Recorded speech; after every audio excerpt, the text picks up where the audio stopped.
అసలు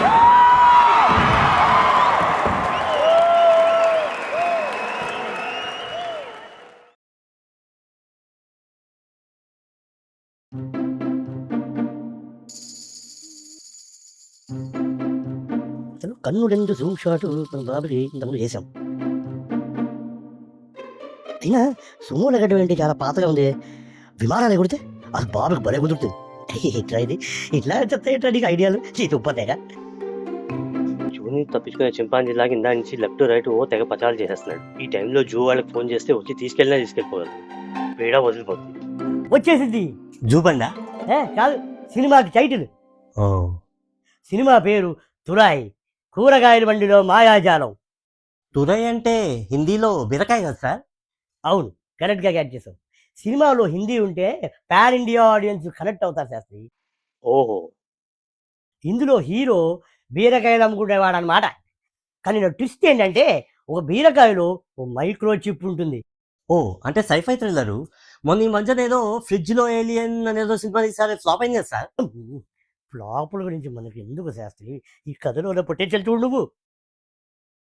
అసలు ఇన్ని గొప్ప సినిమాలు తీసాం కదా, ఇప్పటిదాకా ఆస్కర్ వాళ్ళు పిలవలేదు నన్ను. అవును సార్, ఇంకా అంత నీచానికి వాళ్ళు దిగజారలేదు. అయినా వాళ్ళ పాపం వాళ్ళే పోతారు శాస్త్రి. వెయిట్ చేసే పాపానికి ఆడియన్స్ పోయేలా ఉన్నారు. ఏం శాస్త్రి ఏంటది? అదే ఈసారి ఆస్కార్ మీకే వస్తుందని అంటున్నాను. ఒకటి వస్తారా, నేను ఊహించుకునే ఇంటర్వెల్ సీన్ లాంటిది అన్నట్టు శాస్త్రి. ఇంటర్వెల్ సీన్లో నీతో పనుందో చెప్పండి. మన హీరో హెలికాప్టర్ నుంచి కింద పరిగెత్తే గుర్రం మీద స్లో మోషన్లో దూకుతాడు. ఎందుకు? హెలికాప్టర్లో పెట్రోల్ అయిపోయిందా? ఎండ్రీన్ అయిపోయింది. లాజిక్ మనకి ఎందుకు శాస్త్రి, మ్యాజిక్ గురించి ఆలోచించు నువ్వు.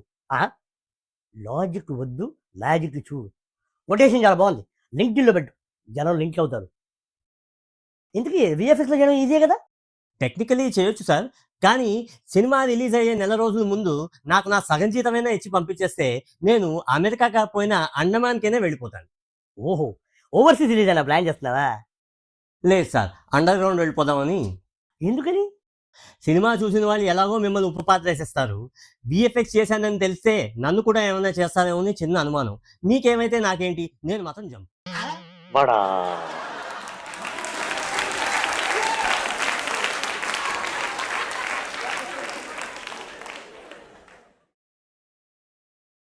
నమస్కారం, వెల్కమ్ టు రోలింగ్ పిక్సెల్. నా పేరు నరసింహమూర్తి. నా పేరు భాను అగస్ట్. ఇవాళ మనము మిరాయి టీజర్ని బ్రేక్ డౌన్ చేద్దాం. అసలు మిరాయి టీజర్ నీకు ఎలా అనిపించింది? నాకు చాలా బాగా అనిపించింది. అసలు ముందు అది తెలుగు సినిమా అని నమ్మలేకపోయాను. అంటే అది ఎలా చెప్పాలి తెలియదు, కానీ ఇప్పుడు మనం ఇంతకుముందు మాట్లాడాం చూసావా, ఏదో కూడా తేడా ఉంది, ఎక్కడో తేడా ఉంది. అసలు ఆ తేడా లేదురా. ఏ సీన్ కా సీన్, పొగ అవని, మంట అవని, కత్తి అవని, మెరుపులు అన్ని స్పాట్ అనిపించింది. అది కరెక్ట్, నువ్వు చెప్పింది. ఆ తేడా కనిపించట్లే అని చెప్పావు చూడు, దానికి కారణం కన్సిస్టెన్సీ. కలర్ గ్రేడింగ్ చూసావా, అంటే కలర్ ప్యాలెట్ వాళ్ళు ఒకటి ఎంచుకుని ఆ కలర్ ప్యాలెట్ ని కన్సిస్టెంట్ గా ప్రతి ఫ్రేమ్ లో కనిపించింది. నాకు అలాగే అనిపించింది. లైక్ ప్రతి సీన్ లో ఎక్కడ తేడా లేదు. Like definitely 90% of the shots I agree. నువ్వు అన్నట్టు మెయిన్లీ హీరో హీరోయిన్ ఉన్న సీన్స్ కానివ్వు, లేదా మంచు మనోజ్ ఫైట్ సీన్స్ కానివ్వు, ఇవన్నీ కూడా దెర్ ఈజ్ కన్సిస్టెన్సీ. అంటే వరల్డ్ బిల్డ్ చేసినప్పుడు వాళ్ళు వాళ్ళ విజన్ ఒకలా అనుకుని దే స్టక్ టు దట్. అందువల్ల మనకి ఏం తేడా కనిపించింది. అండ్ ఆ కత్తి సీన్, అంటే ఇన్విజిబుల్ కత్తి effect, subtle effects, very effective. ఇలాంటివి నాకు నచ్చుతాయి. అండ్ ఇంకోటి, ఆ హీరో పరిగెడుతూ ఉంటే వెనకాల బిగ్ మౌంటైన్ స్కేప్. నా అనుమానం ఆ ఎన్వైరన్మెంట్ అన్రియల్ లో చేశారేమో అని ఒక డౌట్. ఒకవేళ అదైతే మాత్రం ఇది జీనియస్. కాకపోయినా కూడా ఎనీ డిసిసి ప్యాకేజ్ లో చేసే ఆఫ్లైన్ రెండర్ అయినా రియల్ టైమ్ రెండర్ కాకుండా కూడా I think mainly the work was very convincing. And warm tones ఇవన్నీ కూడా చాలా చాలా బాగా తీసుకొచ్చారు. చూస్తే అసలు ఆ సినిమా చూడాలి అనిపించింది. ఎగ్జాక్ట్లీ అది ఆ ఫీల్ ఇంపార్టెంట్. అదే టీజర్ పర్పస్ అదే కదా, నీ క్యూరియాసిటీ పెంచింది. అండ్ 90% ఆఫ్ విఎఫ్ఎక్స్ వాళ్ళు చూపించింది, ఎస్పెషల్లీ ఆ స్మోక్. చాలా స్మోక్ ఎఫెక్ట్స్ మన తెలుగు వాళ్ళు, ఎనీ ఇండియన్ సినిమా తీసుకుంటే they mess it up. Fire కూడా నాకు తెలిసి చాలా ఫైర్ కూడా నీకు ఇదర్ 2 yellow ఫైర్ కూడా ఇందులో కూడా కేవ్ సీన్ లో కొంచెం ఎక్కువ ఆరెంజ్ ఉంది. బట్ అనిపించింది ఫైర్. నేను చెప్తాను నీకు. స్మోక్ మెయిన్లీ బ్లాక్ స్మోక్, ఆ షాడోస్ ఎక్కువ క్రష్ చేసేయకుండా కరెక్ట్గా ఉంది. అందుకే సో కన్విన్సింగ్. అంటే 2 షాట్స్ ఉన్నాయి అనుకుంటా స్మోక్ ఎఫెక్ట్ చూపించింది. Both very well done, proper fluid effects, 3Dలో Okay. చేశారు. So yeah, full credit goes to the VFX team. కానీ లైక్ ఐ సెడ్, నా లాస్ట్ ఎపిసోడ్లో చెప్పాను కదా, ఒక సీన్కి మాత్రం నాకు అభ్యంతరం ఉందని. అది నువ్వు టీజర్ స్టార్ట్ అవ్వగానే ఒక మౌంటైన్ స్కేప్ వస్తుంది. చూసావా, అలా స్నోయి మౌంటైన్స్, లెఫ్ట్ సైడ్ కేవ్, ఓ చీకటి scene. చీకటి సీన్. ఆ కేవ్ లో ఫైర్ అనేది కొంచెం ఎక్కువ ఆరెంజ్ గా ఉంది, ఎందుకంటే వాళ్ళు మొత్తం సీన్ ఎక్కువ బ్లూ చేశారు నైట్ టైం. దానికి ఆపోజిట్ చేయడానికి ఓవర్ కోసం దీన్ని కాంపెన్సేషన్. అంటే అంటే ఆపోజిట్, ఫైర్ కలర్. అంటే టీల్ అండ్ ఆరెంజ్ ఎఫెక్ట్ అంటారు అది. ఆ. టీల్ అండ్ ఆరెంజ్ ఏంటంటే నీకు ఒక ఒకవైపు బ్లూయిష్ టోన్స్ ఉంటాయి, ఇంకో వైపు దాని ఆపోజిట్ టోన్స్ ఉంటాయి. సో ఇదెంత నువ్వు బ్లూ చేసావో అది దాంతో ఆపోజిట్ చేయడం అని ఉంటుంది. బట్ కొంచెం క్రియేటివ్ గా బ్యాలెన్స్ చేయాల్సింది అది అనిపించింది. నువ్వే ఎక్స్ప్లెయిన్ చేయాలి, నాకు అంత అర్థం అవ్వలేదు. But I'm not bothered about the colour grading, but నేను కొన్ని టెక్నికల్ పాయింట్స్ చెప్పాలనుకుంటున్నాను.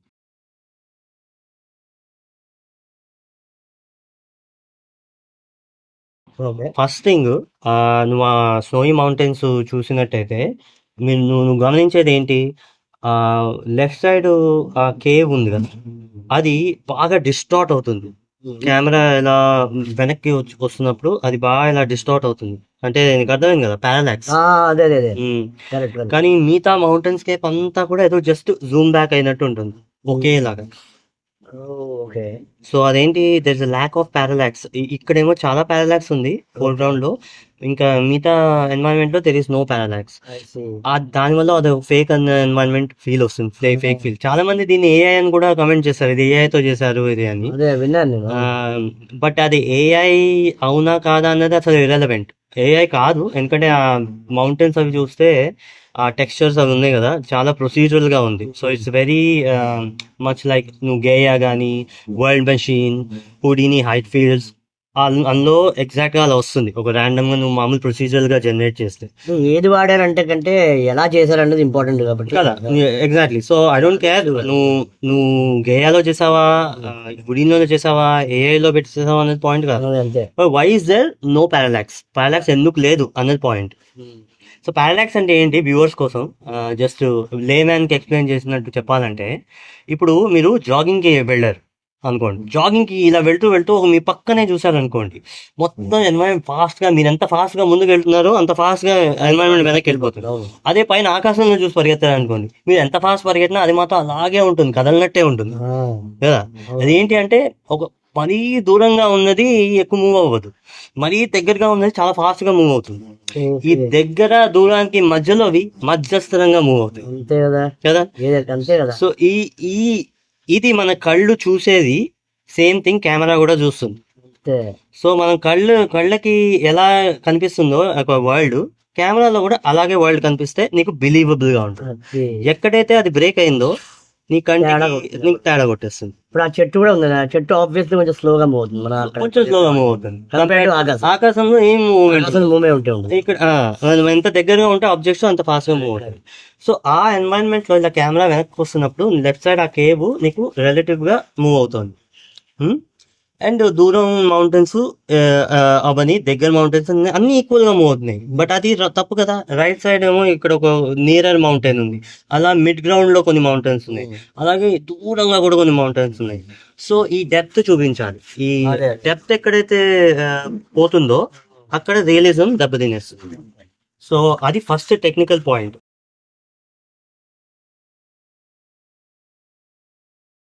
వై అండ్ నాకు తెలిసి వాళ్ళు ఇలా, ఇగో నేను ఒక బ్లెండర్ లో పెట్టి కొంచెం ఇలా చేశాను, just to show you what might have happened. So వాళ్ళు చేసింది ఎలా ఉంది అంటే ఈ మాదిరిలో ఉంది. అంటే ఏంటి, ఇగో ఇక్కడ కేవ్ డీటెయిల్ గా చేశారు, అక్కడేమో వెనకాల ఒక ఫోటో పెట్టేశారు. సో ఈ రెండు మూవ్ అవుతున్నాయి నీకు తెలిసిపోతుంది, అందువల్ల దెర్ ఇస్ నో పారాలాక్స్. కానీ వాళ్ళు చేసి ఉండాల్సింది ఏంటి, 2.5D matte painting. This is the perfect use case for 2.5D matte painting. 2.5D matte painting అనేది చాలా 107 years 120 years ఓల్డ్ సబ్జెక్ట్ అది. కానీ even today is very relevant. నీకు గుర్తుంటే మార్షియన్ సినిమా గుర్తుందా, కొన్ని ఏళ్ళకి? అదే మ్యాట్ డేమన్. మొత్తం ఎన్వైరన్మెంట్ అంతా మార్స్ అని వాళ్ళు కన్విన్స్ చేయగలిగారు. ఎలా వాళ్ళు తీసింది ఇంత పెద్ద చిన్న సెట్ లో కొన్ని పెట్టుకుంది, మిగతా అదంతా 2.5D మ్యాట్ పెయింటింగ్. బేసిక్లీ ఆ దూరం ఎన్వైరన్మెంట్స్ అదే. బట్ ఎందుకు చేస్తారు అంటే బికాస్ కన్విన్సింగ్ గా ఎన్వైరన్మెంట్ అయినా చూపించే పవర్ ఉంటుంది. ఎందుకంటే ఒక 2D ఆర్టిస్ట్ బాగా నీకు కావాల్సిన విధంగా ఒక చేసేసి అండ్ ఆ బ్యాక్గ్రౌండ్ ని ఒక సింపుల్ జియోమెట్రీ ప్రొజెక్ట్ చేసి కెమెరా ప్రొజెక్ట్ చేస్తే నీకు బ్యూటిఫుల్ ఎఫెక్ట్ వస్తుంది. And you as an artist you are in control. ఆ తర్వాత దాన్ని కంపోజిటర్కి ఇచ్చి ఎలా కావాలంటే అలా ఆడుకోవచ్చు అనమాట. నువ్వు డైరెక్ట్ గా సీజీ రెండర్ చేసి పాసెస్ ఇస్తే కూడా చేయొచ్చు. కొన్ని షార్ట్స్ లో తప్పదు ఫుల్ సీజీ చేయడం. But shorts especially they are perfect use cases దానికి. అండ్ నేను చూపిస్తా why it is so useful అని. చూసా. సో అక్కడ కెమెరా ఉన్నది, ఇది బ్లాక్ గా ఉంది కదా, ఇది కెమెరా అయితే ఇది మన కేవ్ ఫోర్ గ్రౌండ్ లో ఉంది. ఆబ్వియస్లీ ఆ కెమెరా పాయింట్ ఆఫ్ వ్యూ ఇది అది వెనక్కున్నట్టే. అంతే కదా. సో అది ఇక్కడ ఉంది కదా, అండ్ ఆ దూరం ఉంటుంది చూడు ఎంత దూరం ఉందో. సో దాన్ని కెమెరా అలా క్యాప్చర్ చేయాలి అంటే మూమెంట్ తో నీకు పారాలాక్స్ తప్పదు, ఆటోమేటిక్ గా వస్తుంది. బికాస్ ఇలా డిస్టెన్స్ లో ఉన్నాయి కాబట్టి. So this is why I feel like they didn't get parallax. ఎందుకంటే వాళ్ళు మొత్తం ఒక ఇమేజ్ పెట్టారు, వేరే I cut up that image and then దాన్ని డిఫరెంట్ లేయర్స్ లో ముందు వెనక పెట్టాను. సో ఇప్పుడు నేను మనం రెండర్ చేసి నేను ప్లే చేశాను చూడు. ఇది చూడు, ఇది విత్ పారాలాక్స్ సేమ్ అదే సేమ్ వాడదే, జస్ట్ ఇది చూడు ఎలా మూవ్ అవుతుంది. ముందర దాంట్లో ఐ థింక్ ఇటు పక్కన మూవ్ అయ్యేది, ఇది ఒక్కటే మూవ్ అవుతుంది, మీద అంతా మూవ్ అవుతుంది కానీ ఒకేలా మూవ్ అవుతుంది. బట్ ఇక్కడ చూస్తే నువ్వు ఇది చిన్న చేంజ్ అయినా కూడా నీకు కంటికి అది కొంచెం ఫాస్ట్ గా మూవ్ అవుతుంది. ఈ రైట్ సైడ్ మౌంటైన్ ని I showed it like it slightly closer, where that is very very far అన్న ఆ ఫీల్ వస్తుంది. కరెక్ట్. అంటే ఏంటి, already this feels a little bit more immersive. That's what lacked in that original. Immersive feel లేదు, ఒక AI చేసిన fake feeling వచ్చింది. But ఇది కూడా ఇంకా ఫర్దర్ గా ఇంప్రూవ్ చేయొచ్చు. నువ్వు ఒరిజినల్ లో మీరు చూస్తే ఆ స్నో పార్టికల్ చూడండి, జస్ట్ పాజ్ చేయండి, ఎవ్రీ ఫ్రేమ్ పాజ్ చేసి చూస్తే మీకు లైట్ డాట్స్ కనిపిస్తాయి, వైట్ డాట్స్ ఇలా. అది వాళ్ళు లైట్ స్నోఫాల్ అని వాళ్ళ ఉద్దేశం. కానీ లైట్ స్నోఫాల్ అయినప్పటికీ కొంచెం మూవ్ అవుతుంది కదా, మూవ్ అయినప్పుడు కొంచెం మోషన్ బ్లర్ అది ఉండాలి. అంటే అది ఆ పార్టికల్ కొంచెం స్ట్రెచ్ అయ్యి కనిపించాలి. ప్లస్ స్నోఫ్లేక్స్ దెమ్సెల్వ్స్, రెండు స్నోఫ్లేక్స్ ఒకేలా ఉండవు ఎప్పుడు, ఒక షేపులు డిఫరెంట్ గా ఉంటాయి చాలా క్రంచీగా. సో అక్కడ కూడా యూనిఫార్మిటీ ఉండడం వల్ల, ఎక్కడైనా చూడు యూనిఫార్మిటీ ఉంటే నీకు రియలిజం పోతుంది, ఫేక్నెస్ వస్తుంది, పర్ఫెక్షన్ వరల్డ్ ఉండదు కదా. సో అలాంటి అక్కడ ఐ థింక్ కొంచెం జాగ్రత్త పడి ఉండాల్సింది. సో నేనేం చేశానంటే ఆ స్నో ఫ్లేక్స్ ని కొంచెం అట్మాస్ఫియర్ కూడా యాడ్ చేసి, కొంచెం అట్మాస్ఫియర్ డెప్త్, ఇంకా కొంచెం motion blur and depth of field ఇవన్నీ యాడ్ చేసి ఒక రెండర్ చేశాను, just to illustrate what could have been.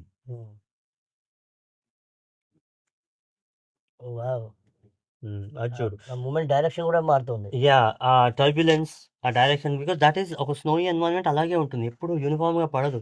అటు ఇటు ఒక ఫ్లేక్ అటుపోతే ఇంకో ఫ్లేక్ ఇటుపోతుంది, అట్లా టర్బ్యులెన్స్ ఉంటుంది. అది ఉంటే ఏంటంటే ఇది ఒక డెడ్ సీన్ కాదు. చూడు నేనేం చేశాను, ఫోటోలో పెట్టాను కటప్ చేసి, కానీ అది ఎందుకు లైవ్లీగా అనిపించింది నీకు?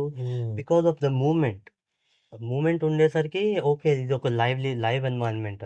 వాళ్ళు ఎందుకు చేయలేరు అంటారు అంటే ఐ థింక్ జస్ట్ వాళ్ళు ఇంపార్టెంట్ అనుకోలేదు ఆ సీన్ కి. బట్ నేనేంటంటే అలా అలా కనిపించేస్తే I have to say something. But maybe cinema ఇది ట్రైలర్ కి ఇలా చేసి ఉండొచ్చు, సినిమాలో వేరేగా ఉండొచ్చు.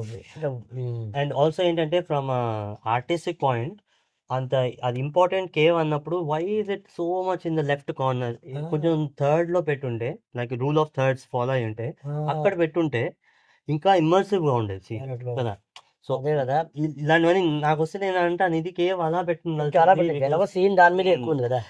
ఇది జస్ట్ ఒక 3 seconds సీన్ అన్నప్పుడు నీకు యూజువల్ గా మ్యాట్ పెయింటర్స్ వాళ్ళు ఇవే దీనికోసమే చేస్తారు. ఆ సీన్ సెంటర్ లో నీకు ఆ కేవ్ ఇంపార్టెంట్. ఈ మౌంటైన్స్ అంతాను ప్రొసీజరల్ గా జనరేట్ చేసింది మౌంటైన్ క్లియర్లీ, దానిలో ఏం ఇంపార్టెన్స్ ఉంటుంది? అది ఏదైనా ఎలానే ఉండొచ్చు, ఈ కేవ్ ఎలా ఉంటుంది అనేది ఎక్కువ ఇంపార్టెంట్. దీన్ని బాగా చూపించాలి, సైడ్ చూపించాలి. అది కొంచెం అలా ఉంది దాని మరి సైడ్ చూపించడం వల్ల అవి ఎక్స్పోజ్ అవ్వడం వల్ల నీకు అవి తప్పనిసరిగా ఇప్పుడు అవి బాగా చూపించాల్సి వస్తుంది. అంతే కదా, ఎందుకంటే నీ కళ్ళ ముందు ఉంది అది, ఇప్పుడు దాని మీదకే నా కళ్ళు వెళ్తున్నాయి కాబట్టి I need it to be perfect. లేదు అది అంత ఇంపార్టెంట్ కాదు, జస్ట్ అప్పుడు ఇది మిడిల్ లో పెట్టి కళ్ళు ఇన్వి వెళ్తాయి కాబట్టి అంతే. ఇంకా దీని బాగానే వేశారు. థర్డ్ లో పెట్టుంటే మనం ఆటోమేటిక్ గా will be drawn towards that, and వెనకాలది ఓకే ఇట్స్ నాట్ ఇంపార్టెంట్ అని నీ మైండ్ మైండ్ ముందు వచ్చేసి. సో కాంపోజిషన్ కూడా should have been thought of. అప్పుడు మనం నోటీస్ కూడా చేయం ఇది ఉంటుంది కాబట్టి. బట్ ఇలా చేయాలంటే నేను ఇలా చేసాను. లేదు మొత్తం ఆలోచించి చేయాలి అంటే డెఫినెట్లీ రూల్ ఆఫ్ థర్డ్స్ వాడి అక్కడ కేవ్ పెట్టి కొంచెం ఫ్రంట్ యాంగిల్లో అండ్ వెనక పెట్టుంటే బాగుండేదని నా ఉద్దేశం. But otherwise beautiful, like you said everything was so good. Cinema చూడాలనే ఇంట్రెస్ట్ పుట్టింది. That is the most important thing teaser కావాల్సింది. మీకు ఏమనిపించింది? నేను చేసిన ఈ వర్జన్ బాగుందంటారా? Does it make sense? ఆ అట్మాస్ఫియర్ అవనివ్వండి, ఆ డెప్త్ నేను చెప్తుంటే మీకు కరెక్టే అనిపిస్తుందా, లేక ఒరిజినల్ మీరే చేసింది బాగుందంటారా? సో కమెంట్లో చెప్పండి. I would like to know. నచ్చకపోతే నచ్చలేదని కూడా చెప్పండి. అది కూడా ఏదైనా యూట్యూబ్ వాడికి ఏదైనా ఓకే, వాడు కమెంట్ చేయమంటాడు అంతే అంతే. ఎందుకో తెలియదు యూట్యూబ్ వాడికి కమెంట్స్ అంటే అంత ఇది. అదే కదా. But yeah, it would be nice to know మీరేమనుకుంటున్నారు అని. And at the same time మీలో ఎవరైనా విఎఫ్ఎక్స్ ఆర్టిస్ట్ కానీ, కాంపోజిటర్స్ కానీ, మ్యాట్ పెయింటర్స్ కానీ ఉంటే మీ ఒపీనియన్ ఏంటి? నేను చెప్తున్న దానిలో నిజం ఉందా, లేక కొన్నైనా తప్పులు చెప్పానా? అవి చెప్తే మా వ్యూవర్స్ కూడా తెలుస్తుంది నా నాలెడ్జ్ ఎంత అన్నది. So yeah, I hope you enjoy the video. నీకైనా చెప్పే ఉందా? నాకేం లేదు. నా ఇప్పుడు తెలుగు వాడు ఇంత గొప్పగా చేశారు అంటే ఈ ట్రైలర్ నాకు హోప్ పెరిగింది. సో ఆ hope will continue. Yeah definitely this is good మంచి thing. sign. They are going in the right direction. అంటే ఈ విఎఫ్ఎక్స్ కంపెనీ కూడా I don't think they are big international company. వీళ్ళు హైదరాబాద్ బేస్డ్ అనుకుంటా. అబ్బో So, అది ఇంకా సూపర్ వినడానికి చాలా బాగుంది. So yeah, good luck to the please team. Continue. Good luck to the VFX team, good luck to Mirai team, and I hope it will be a big success. మీకు video నచ్చితే like, share, subscribe నేను చెప్పే అవసరం లేదు, ఎప్పుడు మీకు జరిగేది. ఇండియాలో తెలుసు. సో ఈ వాటికి ఇంతే. నెక్స్ట్ వీడియోలో మళ్ళీ కలుద్దాం. అంతవరకు సెలవు. Good bye. Bye.